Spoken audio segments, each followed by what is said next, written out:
আমি এখন বাড়িতে আছি। এই যে আজকে এখন চিকেন রান্না করব, সব কিছু মিশিয়ে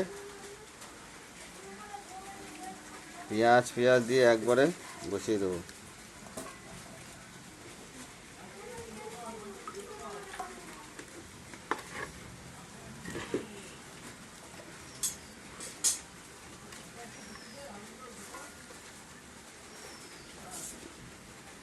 একদম কষিয়ে এই মশলাটা আগে ওটা গরম করে একটু নাড়িয়ে নেবো তেল দিয়ে, তারপরে মশলাটা দিয়ে দেবো। এই টমেটোটা এখন কুচি করে দেবো।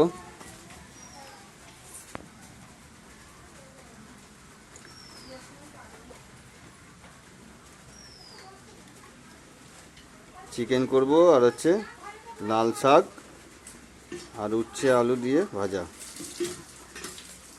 আজ দুপুরে রান্না এই করবো বাড়িতে।